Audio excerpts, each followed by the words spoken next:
Decid, sacerdotes de Israel, ¿cuál fue la primer plaga que Jehová envió a Egipto para imponer la causa de Israel? El agua se transformó en sangre, afirmó Benjamín. ¿Y cuál fue la última plaga con la que se aseguró el triunfo del pueblo elegido? La peste en medio de los gentiles. La peste ofrendó la vida de los gentiles a Jehová como holocausto por la próxima gloria de Israel. Solo los que estaban manchados con la sangre del cordero no fueron tocados por la peste. Y ahora, responded vosotros, sacerdotes del cordero, ¿cuál será la plaga que traerá el tercer jinete al final de los tiempos? El agua se transformará en sangre, respondió al instante el abad de Claraval. ¿Y cuál? La plaga del cuarto jinete. La peste en medio de los gentiles. El fuego caliente los abrazará, y la peste ofrendará sus vidas como holocausto a Jehová por la próxima gloria del nuevo Israel y el advenimiento de la nueva Jerusalén. Solo quienes tengan la sangre del cordero y ostenten el símbolo de la paloma no serán tocados por la peste. ¿Y qué vendrá después de la peste? ¿Cuál será la última plaga? La destrucción completa y total de la humanidad en un mar de azufre y fuego.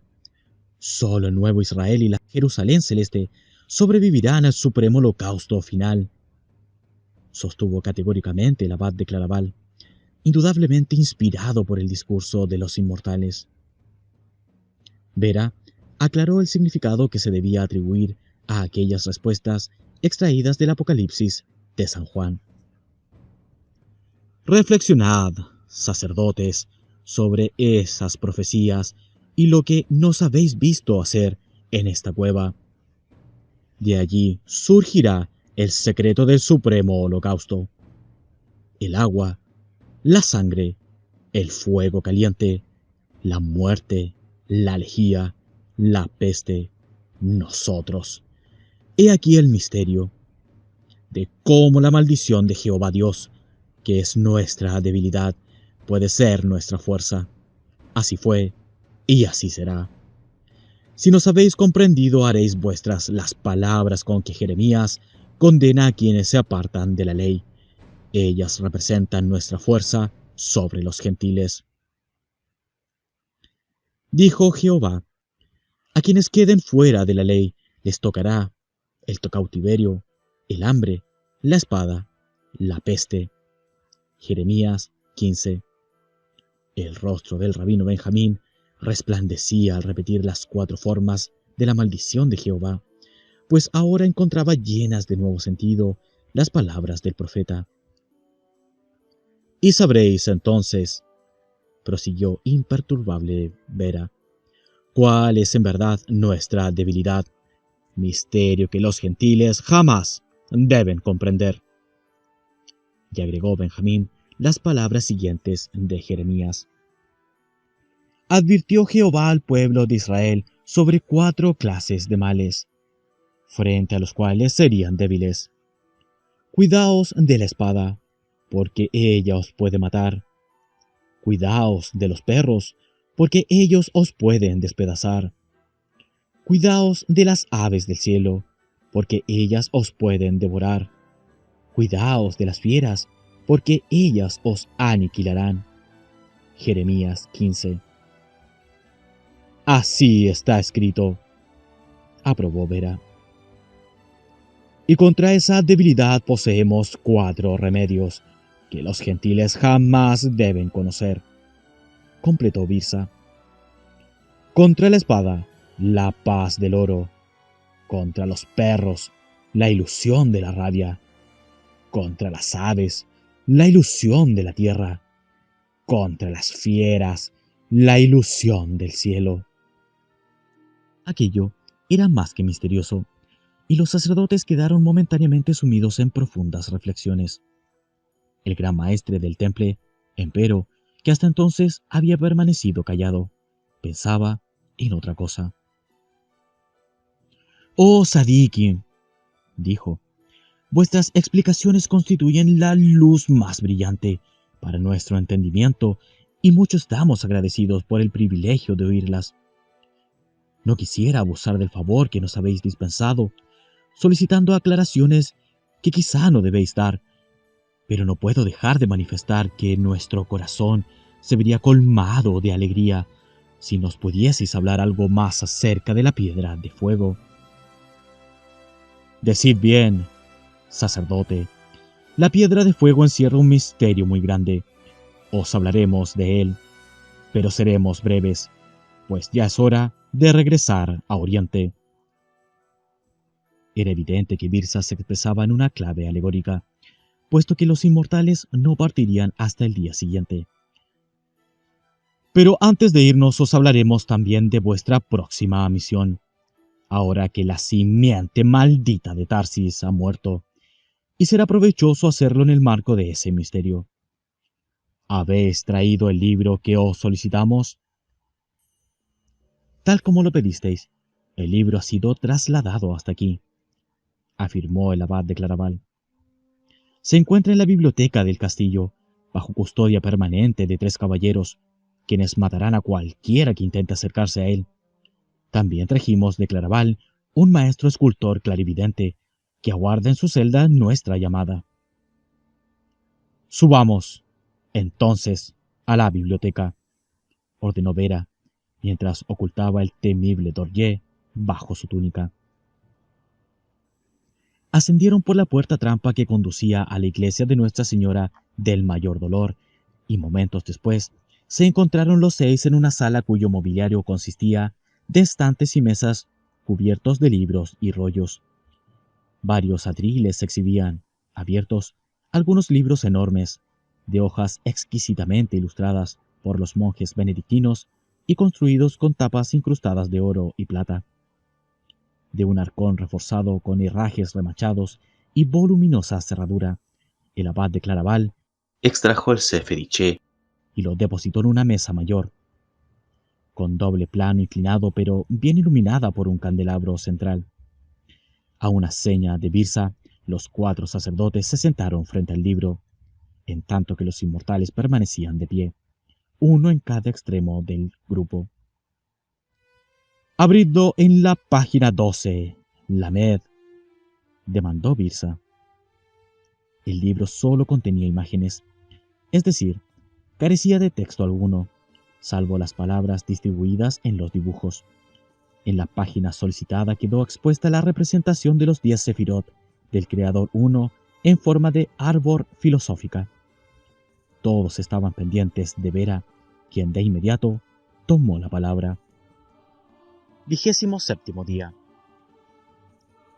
Como es sabido, Dr. Signagel, el libro sagrado por excelencia para los judíos es la Torá, que esencialmente se compone de los 5 libros del Pentateuco, tal cual los presentó el escriba Esdras en el siglo V antes de Jesucristo. Pero esta es la Torá escrita, Torá Sheviktav, que debe considerarse como una doctrina profana, exotérica, puesto que su verdadera sabiduría divina, Jokmah, está cifrada en la escritura y no puede ser interpretada sin conocer las claves criptográficas de la Cábala. Existe, pues, también una Torá oral, Torá Shebalfé, que trata sobre estas claves y constituye la doctrina esotérica que conocen los miembros de la cadena cabalística, Shalshelet HaKabalah. El tema principal de la Torá es la revelación sinaítica, es decir, la Jokmah que Jehová, Yahvé, revela a Moisés en el monte Sinaí y que se sintetiza en el decálogo de las tablas de la ley. Ahora bien, Moisés recibió las tablas, Moshe Kibel Torah mi Sinaí, en el monte Sinaí, y de este hecho debe arrancar necesariamente la cadena cabalística, ya que Cábala procede del verbo Kabel, que significa recibir. Empero, si la Shalshelet a Cábala comienza en Moisés, hay que recordar que éste recibió 2 tablas de la ley. Solo la primera contenía la revelación de la sabiduría divina. Jokma, objeto de la doctrina esotérica de la Cábala. Las segundas eran una síntesis exotérica de aquellas y fueron cifradas, como toda la Torá escrita. Según la Cábala, las primeras tablas procedían del árbol de la vida, es decir, de la inteligencia del uno, Binah, en tanto que las segundas fueron sacadas del costado del árbol del bien y del mal. El árbol de la ciencia del bien y del mal, cuyo fruto había comido, fue la causa de la expulsión de Adán del paraíso. Dijo entonces Jehová Dios: He aquí que el hombre se ha hecho como uno de nosotros, por haber conocido el bien y el mal. No sea que ahora alargue su mano y tome también del árbol de la vida, coma de él y se torne inmortal. Y le arrojó Jehová Dios del jardín de Edén, para que labrara la tierra con la que fue creado. Echó, pues, fuera al hombre, y apostó al oriente del jardín de Edén, querubines armados con espadas de fuego, para guardar el camino del árbol de la vida. Génesis 3. Por lo tanto, las segundas tablas están destinadas a aquellos que desean redimirse del pecado de Adán, pero que aún permanecen sujetos a él. Las primeras, en cambio, revelan la Jokma, a quienes se han elevado por sobre la condición humana, el estado adámico, y que merecen ganar la inmortalidad que procede de Binah, la inteligencia del árbol de la vida. Estos solo pueden ser, por supuesto, los más altos sacerdotes del pueblo elegido. Por eso, Moisés veló al pueblo la Jokma y solo la comunicó a Josué. Josué la transmitió a los ancianos de Israel y estos a los profetas. Salomón ocultó las primeras tablas en el templo y selló mágicamente el escondite, de tal modo que solo pudieron ser halladas en el siglo XII después de Jesucristo por los templarios, quienes la transportaron a Claraval. Otros profetas, no obstante, comunicaron verbalmente la Jokma a los sacerdotes de la gran sinagoga, que continuaron la cadena cabalística. Luego del cautiverio de Babilonia, ya no hubo profetas en Israel, y Esdras, el escriba, presentó al pueblo judío la doctrina exotérica de la Torá escrita, basada en las segundas tablas de la ley. Esa doctrina fue sostenida por los sacerdotes de la gran sinagoga, que entonces se llamaron escribas, Sofrim, hasta llegar a los Tanaítas, Tanaim, del siglo I a III después de Jesucristo. Los grandes cabalistas de ese periodo, entre los que sobresale Simeón ben Yohai, llamado la Lámpara Santa, consiguieron trascender la Torá escrita y obtener nuevamente la Jokma. Posteriormente, la Torá oral fue transmitida por los amoraítas, Amoraim y rabinos, Rabí, hasta la Edad Media. Aparte de la Torá escrita, 3 libros pueden considerarse como los más importantes para los cabalistas judíos: el Sefer HaZohar, el Sefer Yetzirah y el Sefer Iché. El Sefer HaZohar, o Libro del Esplendor, fue escrito por Simeón ben Yohai en el siglo II después de Jesucristo. Pero la única versión existente desde el siglo XIII es la traducción al arameo efectuada por el cabalista español Moisés de León. El Sefer Yetzirah, o Libro de la Formación, es más antiguo, y la cadena cabalística tradicional hace remontar su origen a Abraham. Pero, de lejos, el libro más secreto y misterioso, así como el más codiciado por los cabalistas, es el Sefer Iché, o libro del holocausto de fuego, el cual se supone contemporáneo de Adán y procedente, como el primer hombre, del jardín de Edén. En verdad, el libro original habría sido escrito en el paraíso por el ángel Raziel, para la instrucción de Adán, y su contenido sería la Jokma misma. No se debe confundir aquel libro místico con el libro de Raziel, escrito en el siglo XII por el cabalista Eleazar ben Judá de Worms, y basado en noticias de segunda mano sobre las tablas de zafiro. De acuerdo con la tradición rabínica, el verdadero libro de Raziel, tablas de zafiro grabadas, habría sido robado del paraíso por Rahab, rey del mar, y arrojado al océano. Luego sería hallado por los egipcios y permanecería durante milenios en poder de los faraones. Moisés lo llevaría consigo en el Éxodo y lo legaría a Josué, de quien, siguiendo la cadena cabalística, llegaría al rey Salomón. Este obtendría su famosa sabiduría, Jokmá, por la interpretación de las tablas de zafiro del libro de Raziel. Mas, advirtiendo su enorme poder, lo ocultaría en el templo de modo que sólo los templarios Golem lo hallarían entre sus ruinas 21 siglos más tarde. Es claro, Dr. Siegel, a la luz de lo ya expuesto en esta carta, que las tablas de zafiro y las tablas de la ley son una y la misma cosa. Vale decir que las primeras tablas, con la Jokmá procedente del árbol de la vida, no son otra cosa que el libro de Raziel, cedido a Moisés en Egipto por los sacerdotes del pacto cultural.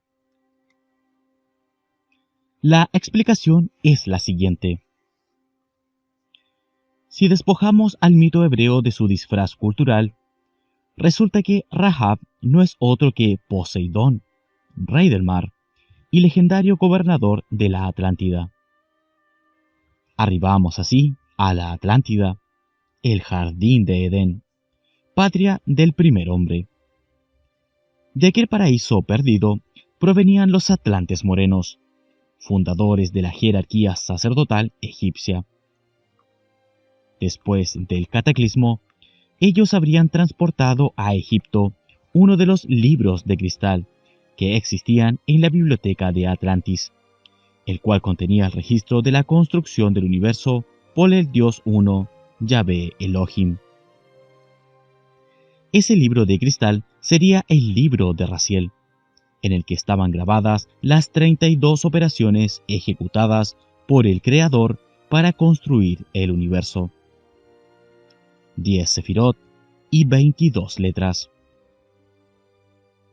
Con otras palabras, las tablas enseñaban, mediante signos, los 22 sonidos y medidas del alfabeto sagrado empleado por el Creador Uno, Yahvé Elohim, del cual deriva el alfabeto hebreo, y la forma cósmica adoptada por él para crear y sostener el universo, es decir, los 10 sefirot. Es lo que se conoce como el secreto de la serpiente. En la época de Moisés, los sacerdotes egipcios ignoraban el modo de interpretar las tablas, pero recordaban que los atlantes morenos las habían dejado allí para ser entregadas al pueblo elegido por el Uno, como fundamento de una alianza divina. Moisés recibe secretamente, entonces, las tablas de piedra y parte con su pueblo hacia el monte Sión, donde Jehová celebra con su estirpe la alianza de fuego, Berit Esh, y revela la Jokmá de las tablas de la ley. La retribución exigida por Jehová al pueblo elegido consistiría, como se desprende de las declaraciones de Bera y Birsa, en el supremo holocausto de fuego, y que, de donde toma nombre el libro que los inmortales solicitaron a los 4 sacerdotes en el castillo de Aracena.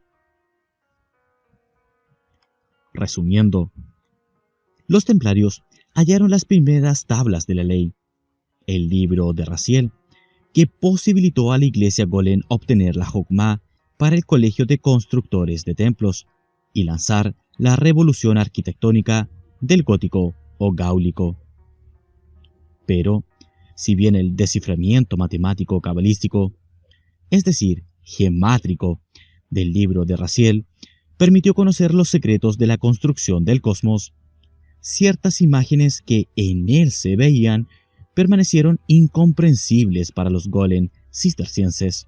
Fueron esas visiones representadas simbólicamente por los rabinos y sacerdotes golem, las que constituyeron el libro Sefer Iché. Las figuras, referidas en gran medida al supremo holocausto de fuego, y tituladas en hebreo y latín, recién comenzaban a ser comprendidas por los golem a partir de las explicaciones de Bera y Birsa.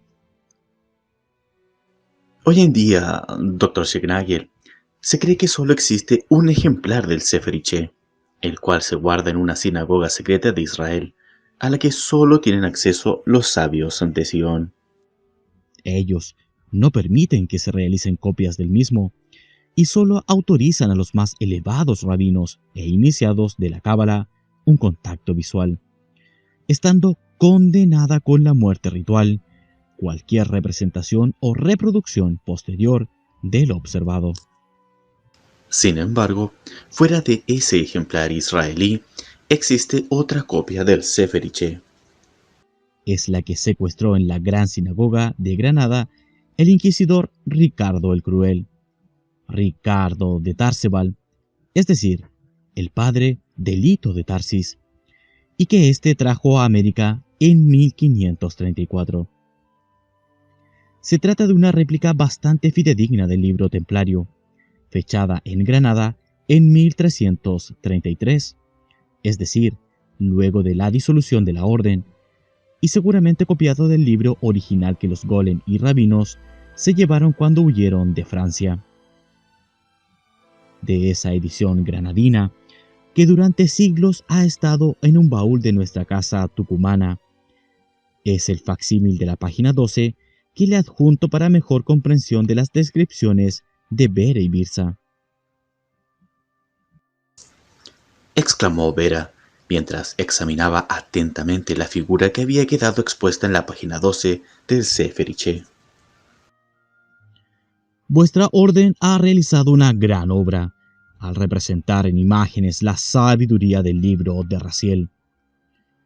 Pero el libro de que tal Jokmah caiga en poder de los gentiles es enorme. Debéis, pues, evitar las copias innecesarias de este libro y someter el mismo al más riguroso control. ¿Qué sería de nuestros planes, que son los planes de Yahvé, si los gentiles recordasen el secreto del granado, del árbol rimón, prácticamente revelado por este dibujo? ¿Qué responderíamos si ellos supiesen nuevamente que un granado era el árbol de la vida, el árbol del paraíso al que no se permitió llegar a Adán para evitar que conociese el secreto de la vida y de la muerte? Ya los gentiles saben que el árbol de la ciencia, del bien y del mal, era un manzano, y lo han relacionado con la rosa, comprendiendo que se trata de una familia de plantas entre las que se cuenta también el almendro. Saben, así, que en todas ellas hay distintas partes de un mensaje único, de una idea plasmada por el Creador uno. Sin embargo, jamás lograrán relacionar el granado con ningún otro árbol para formar familia, pues Rimón es arquetipo de la creación. En él se descubrirán elementos semejantes al de todas las restantes especies, pero él mismo no se podrá derivar de ninguna otra. Como Yahvé, los abarca a todos con su forma, pero él no es abarcado por nadie. La misión que os encomendaremos tiene que ver con el granado de la vida, pero especialmente se refiere a uno de sus frutos, al Sefirá Biná, en el que habréis de inspiraros para combatir a la atroz herejía de la casa de Tarsis. Sí, sacerdotes, aunque la estirpe de Tarsis ha muerto, subsiste aún el efecto de sus actos luciféricos, de los cuales no es menor el culto a la Virgen de la Gruta. Contra esa impostura comenzaréis a luchar inmediatamente, desarrollando el ataque de acuerdo a las instrucciones que os daremos ahora. En este momento de la historia, que el muy santo ha diseñado para el pueblo elegido, nos sonríe. Pronto será instaurada en Europa la sinarquía universal. Luego surgirá el gobierno mundial del pueblo elegido, durante el que se manifestará sobre la humanidad gentil el irresistible poder del Mesaya, por quien se ofrendará el holocausto de fuego. Pero mucho antes que ese maravilloso acto se concrete, os diría que en los presentes días, de ser posible, la orden de Melquisedec levantará en el Sefard de España un varón de la casa de Israel, dotado del verbo de Metatrón. Él poseerá la jocma necesaria para cerrar las puertas que han abierto los demonios hiperbóreos y para abrir las puertas de los palacios celestiales. Hecalot del Edén, el nombre cabalístico de este supremo sacerdote, es Quiblón. Quiblón estará dotado de gran poder. Se alzará de la nada y arrastrará a España entera tras el oro que él les ofrecerá en abundancia. Ciega como Perseo, España elevará su espada y cortará 3 cabezas de Medusa en una guarida, allende el mar tenebroso, en un nuevo Tártaro, cuyo camino él les enseñará. Prestad atención, sacerdotes, porque os estamos profetizando. Es la palabra de Yahvé, la que brota de nuestros labios. Os lo repetimos. Quiblón será un enviado del cielo, un embajador de Yahvé. Y debéis saber que esta región de Huelva ha sido señalada por Melquisedec como asiento de la embajada de Quiblón, como puerto y escollera de sus mágicos viajes. Sí, la tierra donde se cometió el más grande sacrificio posterior a la Atlántida, la tierra donde los atlantes blancos dieron comienzo a su luciférico plan, destinado a predisponer al espíritu increado para librar una batalla final contra la bondad del Creador Uno. Esta tierra, sacerdotes, será redimida de su pecado, bendecida y santificada por el triple holocausto de Quiblón. Por eso os hicimos saber, a su tiempo, que debíais ocupar la peña de Saturno. ¿Lo habéis hecho? En efecto, oh divino Saralim, confirmó el gran maestre del temple, que aún aguardaba la explicación sobre el misterio de la piedra de fuego. Apenas recibimos vuestro mensaje, solicitamos la autorización papal y nos apoderamos del convento de la Rábida, con el fin de establecernos en el sitio mismo de la peña de Saturno. Pues bien, debéis saber, asimismo, que Rus Baal, o peña de Saturno, es lugar consagrado a Binah, el aspecto con el cual Yahvé se manifiesta como Gran Madre. Cuando llegue Quiblón hasta ese lugar sagrado, Yahvé reflejará en él la Shekinah y lo dotará del verbo de Metatrón. ¿Cuántas veces descendió la Shekinah a la tierra? 10 veces frente a Israel, se apresuró a responder el rabino nazi. Primera, en el jardín de Edén. Y oyeron el rumor de los pasos de Yahvé Elohim, que se paseaba por el jardín de la brisa del día, y el hombre y su mujer se escondieron de la presencia de Yahvé Elohim por entre la arboleda del jardín. Génesis 3:8. Segunda, para observar la torre de Babel. Bajó Yahvé a ver la ciudad y la torre que estaban construyendo los hijos de los hombres. Génesis 11:5. Tercera, en Sodoma.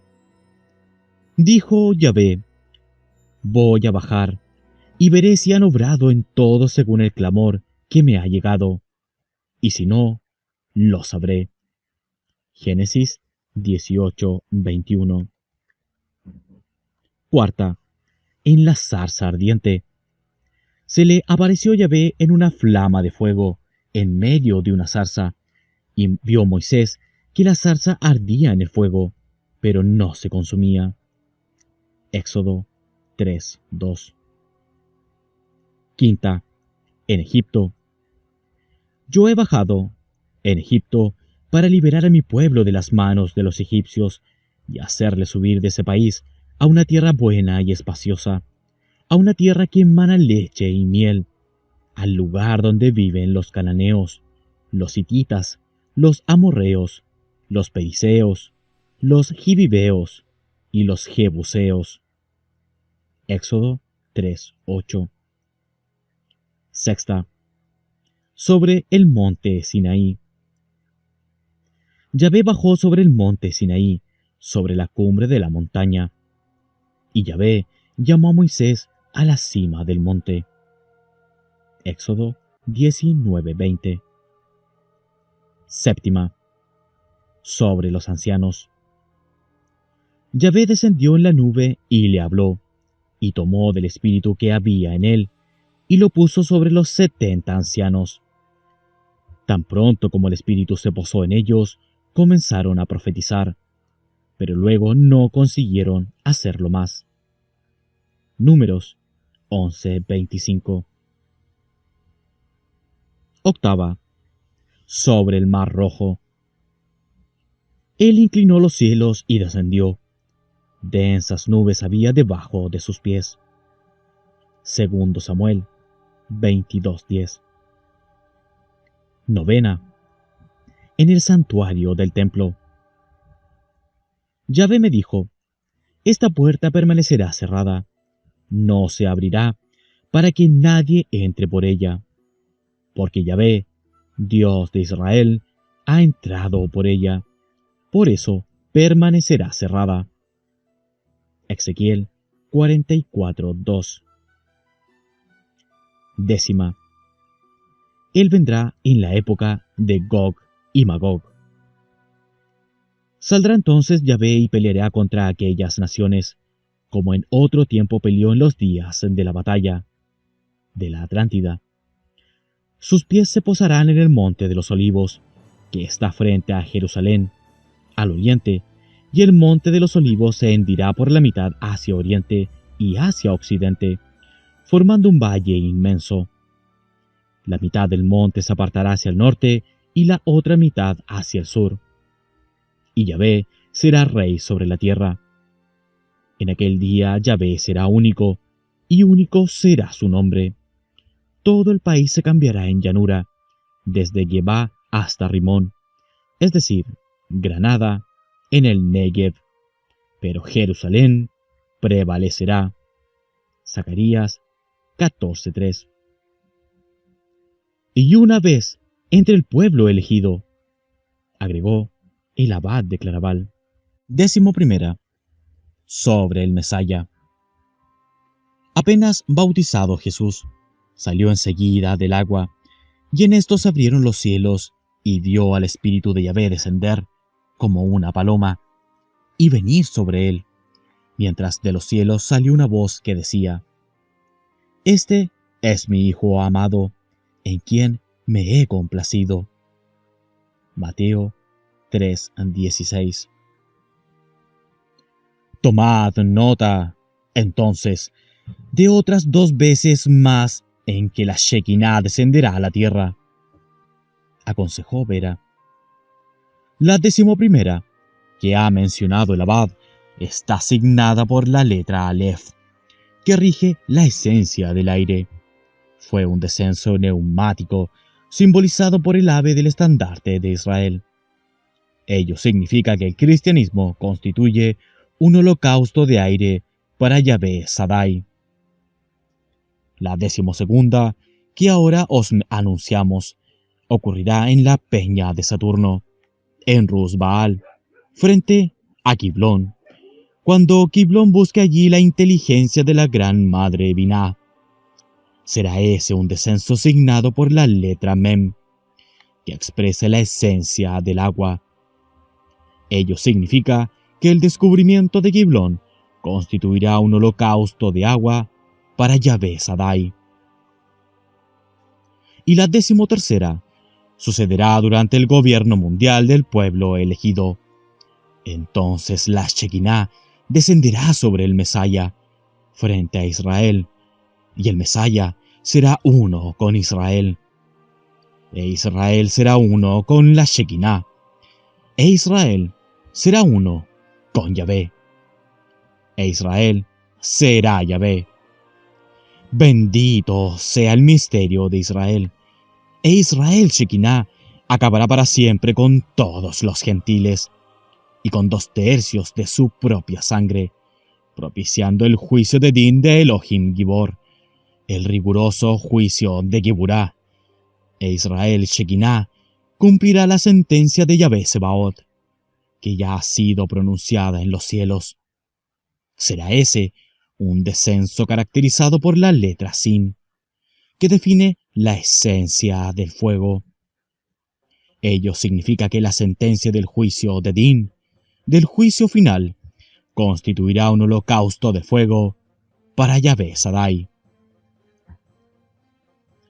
Los 4 sacerdotes atendían con desmesurado interés las palabras de los inmortales, pero el más impresionado era el gran maestre del temple, responsable directo de la ocupación de Rusbaal desde el convento de Nuestra Señora de la Rábida. 28º día. Rusbaal, la peña de Saturno, se encuentra a 5 kilómetros de Onuba, la actual ciudad de Huelva, sobre una elevación de 37 metros de altura que domina la comarca de Palos, es decir, sobre la orilla izquierda de la confluencia de los ríos Tinto y Odiel. En la época en que los fenicios conquistaron Onuba, edificaron el templo de Rusbaal especialmente para satisfacer la solicitud de los comerciantes hebreos, que eran quienes fletaban las naves hacia esos lejanos puertos. Eran los días de Salomón, cuando la riqueza de Israel podía alquilar la flota fenicia. Todos los vasos que utilizaba para beber el rey Salomón eran de oro, y todos los utensilios de la casa del bosque del Líbano eran de oro fino. No había nada de plata. No se hacía aprecio de ella en los tiempos del rey Salomón, porque el rey tenía en el mar una flota de Tarsis, juntamente con la de Hiram. Y cada 3 años llegaba la flota de Tarsis, que traía oro, plata, marfil, monos y pavos reales. Primero Reyes 10:21. Como se lee en otros capítulos del libro de los Reyes, Salomón, que poseía efectivamente la Jokma, descubrió que Yahvé se manifestaba además bajo otros aspectos, generalmente identificables con dioses extranjeros, y les rindió culto, o permitió que los sacerdotes lo hiciesen, les levantasen altares y templos. Con las flotas de Tarsis viajaban, pues, los sacerdotes que hicieron construir el templo de Rusbaal en la lejana Tarteside. 200 años después de Salomón y 500 antes de la caída de Tarsis a manos de Cartago, colonia de Tiro, Isaías, que también poseía la Jokma y conocía entonces el plan de los Golem, pudo profetizar con precisión matemática su próximo fin. Gemid, naves de Tarsis, que está devastado vuestro puerto. ¿Quién lo planeó? Yahvé Sebaot lo planeó para profanar el orgullo, para envilecer la gloria de todos los señores de ese país. Isaías 23:1. Pero en los días de Salomón, la colonia fenicia más importante, además de Tiro, era Sidón, a cuyo puerto llegaban y partían las flotas de Tarsis. Ahora bien, Sidón no es nombre fenicio, sino griego, país con el cual los hombres púnicos estaban aliados contra los medos o persas. ¿Qué significa ese nombre? ¿Cuál es su origen? Pues ni más ni menos que gran árbol granado, ya que granado, en griego, se dice side. En cuanto al origen, Los griegos se lo dieron debido a un culto hebreo que allí se practicaba bajo los auspicios del rey Salomón.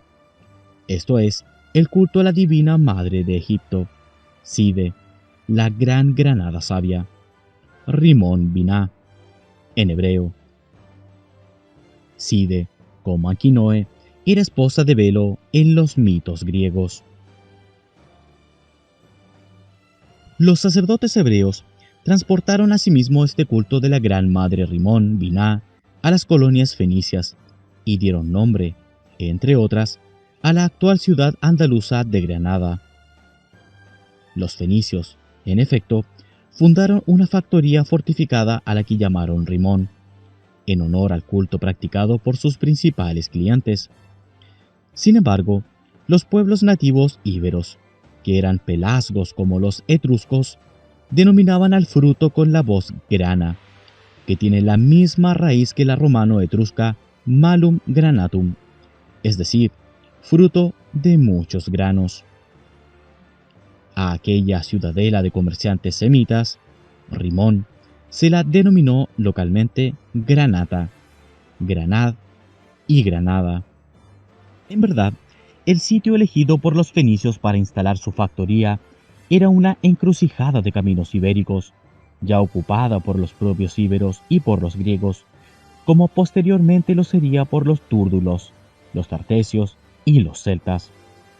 Mas, siendo el objetivo principal el comercio, se entiende que cada pueblo fortificase su particular base urbana y surgiesen, así, varias ciudadelas extremadamente próximas, de tal suerte que su posterior unidad constituye la moderna ciudad de Granada. Existía, por ejemplo, frente a Granada, una ciudad antiquísima, contemporánea de Tarsis, llamada Bira o Biria, en lengua indoeuropea, según se pronuncie en sánscrito o iraní, y que significa hombre semidivino, héroe, hombre que participa de la divinidad, guerrero sabio, etc. Ambas ciudades, una poblada por partidarios del pacto de sangre, es decir, Bira, y la otra por acérrimos defensores y propagadores del pacto cultural, Granada, no podían más que vivir en permanente conflicto.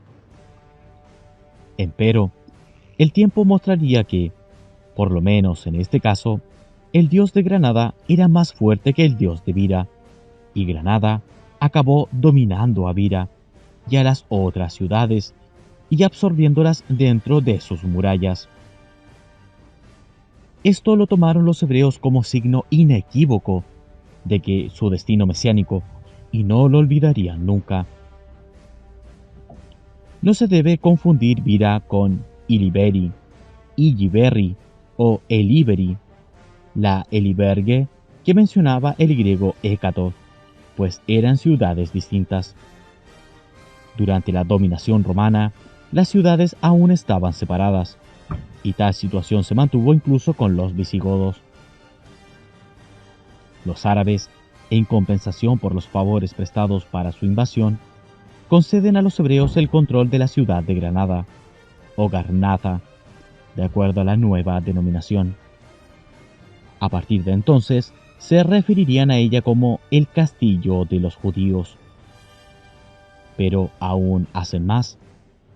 Luego de destruir Iliberi, instalan su alquería en la Cora de Castala, Casala o Gacela, más comúnmente conocida como Castilla, otra ciudad contigua, y favorecen la expansión económica de Medinat Garnata, la mansión de los judíos. Es el fin de Elvira o Elvira, cuyos habitantes deben capitular miles de años de resistencia, abandonar la colina del mismo nombre y mudarse a Garnata. Lo mismo ocurrirá con Medinat Alhambra y Medinat Castilla. Todas acabarán cayendo bajo el control de los judíos de Granada.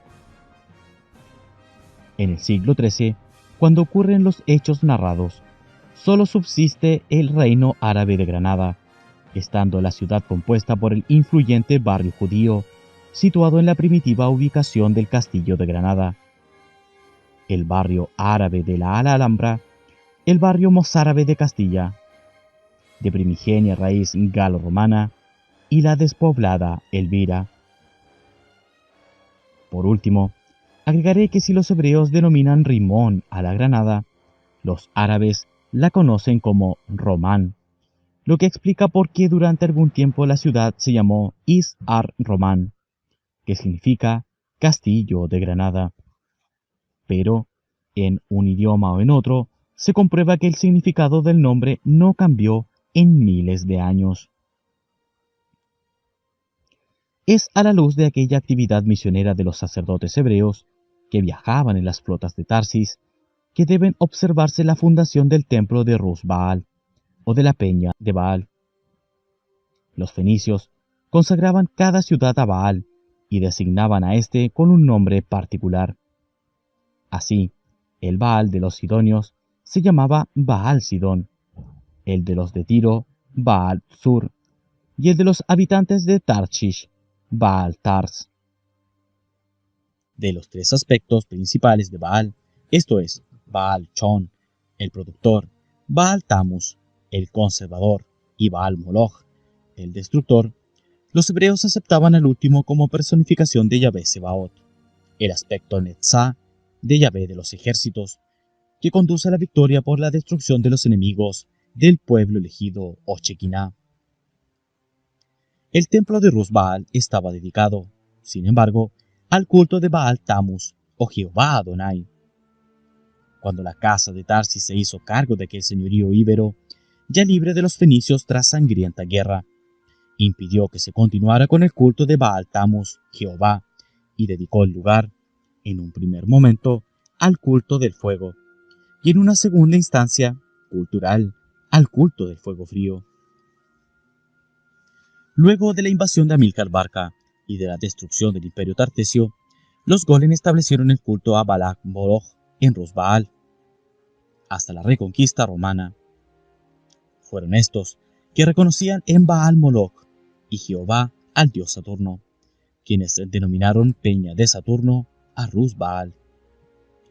Pero Saturno no era otro que el dios griego Cronos, que entonces se encontraba activo en el panteón romano. Los sacerdotes de Saturno, como se verá, solo reemplazaron el culto de Saturno por el de su nieta, Proserpina o Perséfone. Es fácil demostrar, comparando el mito hebreo con el griego, que Jehová es equivalente a Cronos y, desde luego, a Tammuz, a Moloch y a Saturno. Para empezar, Cronos es hijo de Urano, el cielo supremo, como Yahvé Elohim lo es de Eye, y ambos, Cronos y Yahvé Elohim, son dioses del inmanente tiempo del mundo, Cronos o Berejit. Y, lo más importante, ambos son enemigos de los cíclopes, es decir, de los atlantes blancos. Al respecto, conviene recordar lo que cuentan los mitos griegos sobre Urano, Cronos, Zeus, Deméter y Perséfone, y esclarecer tales leyendas por medio de la sabiduría hiperbórea. Urano es el supremo cielo, padre de los titanes, las titánides, los cíclopes y los hecatónquiros, generaciones de dioses de las cuales descienden todas las demás divinidades griegas y el género humano. Vale decir que Urano es otra representación del origen, del cual han advenido al universo su propio creador, Jehová Satanás, y los sucesivos espíritus hiperbóreos, los primeros dioses, tanto los traidores que encadenaron a sus camaradas al animal hombre, como los leales o liberadores, que procuran su orientación y regreso al origen. Pero uno de los hijos de Urano, Cronos Jehová, castra a su padre y declara la guerra a los cíclopes, a los que impide habitar en su habitual morada, y precipita en el Tártaro infernal. Esto quiere decir que Cronos Jehová cierra el acceso al origen, punto de procedencia y regreso de todos los espíritus increados como él mismo. castrando el principio generador de los dioses, evitando su nacimiento divino. Se ve envuelto, entonces, en una guerra con los cíclopes. Mas, ¿quiénes eran los cíclopes? Pues los atlantes blancos, los constructores de armas de la Atlántida, según las leyendas griegas. Los cíclopes fabricaron el arco y las flechas de Apolo, el hiperbóreo, y las de su hermana Artemisa, la diosa Osa. Anteriormente, durante la guerra de Cronos Jehová, habían provisto a Zeus las armas del trueno, del relámpago y del rayo. A Poseidón, rey de la Atlántida, el arma del tridente, y a Hades, Óvides, el famoso casco de la invisibilidad. Luego de la batalla de la Atlántida y del cataclismo que sumergió su continente, los atlantes blancos tuvieron que marchar hacia las tierras infernales, donde solo habitaba el animal hombre y las razas híbridas más degradadas de la tierra. Es entonces cuando la leyenda representa a los cíclopes, constructores divinos, vagando por las regiones infernales. Y durante su tránsito por aquellas tierras de locura, ya lo vimos, iban perseguidos de cerca por los atlantes morenos, los secuaces de Cronos Jehová. Pero Cronos, pese a todos sus esfuerzos, no puede impedir que nazca Zeus, otro hijo del origen. La imagen de Zeus ha sido atrozmente degradada por los sacerdotes del pacto cultural. Mas, remontándose a las versiones más antiguas del mito, es posible reconocer en él a Christos Lucifer, el señor de Venus, que descendió a la Atlántida para traer el Graal, que posibilitaría la orientación y liberación del espíritu encadenado a la materia, el despertar del espíritu del hombre. Por eso Zeus es aliado natural de los cíclopes, quienes le proveen las armas con las que vence a Cronos Jehová y afianza su poder en la región olímpica de la Tierra, es decir, en Kata-Agar, donde se inicia el camino hacia Venus. Zeus Lucifer lucha contra Cronos Jehová en compañía de Poseidón y de Hades, y con el apoyo técnico de los cíclopes. Una vez vencedores, en una primitiva versión de la batalla de la Atlántida, los dioses se instalan en determinadas partes del universo. Zeus Lucifer va al Olimpo, es decir, a Kata-Agar, pero, a través de su puerta, su verdadero domicilio lo constituye en el cielo, es decir, en Venus. Poseidón en la Atlántida, como rey y también como dios del mar. Y Hades va igualmente a Kata-Agar, pero sin regresar a Venus, como hiciera Zeus Lucifer, sino permaneciendo como señor de la morada terrestre de los dioses liberadores del espíritu del hombre, un lugar que los sacerdotes del pacto cultural, según expuse el 10º día, identificarían con el Tártaro infernal. Hades es, pues, Vides, el señor de Kata-Agar. Con Deméter, una hija del origen, Zeus procrea a Perséfone, es decir, a Proserpina, la diosa que los sacerdotes romanos de Saturno Cronos Jehová evocaron en Rusbaal para su culto y a la que dedicaron el templo cartaginés de Baal Moloch Jehová. Era esta una diosa cruel que habitaba en el Tártaro infernal junto a Hades y conciliaba perfectamente con aquella remota región de la Tartéside, célebre por las antiguas leyendas que la señalaban como residencia de Medusa. Deméter era la diosa del trigo, la que entregó a los hombres por primera vez aquel cereal, y vivía junto a Zeus en el Olimpo.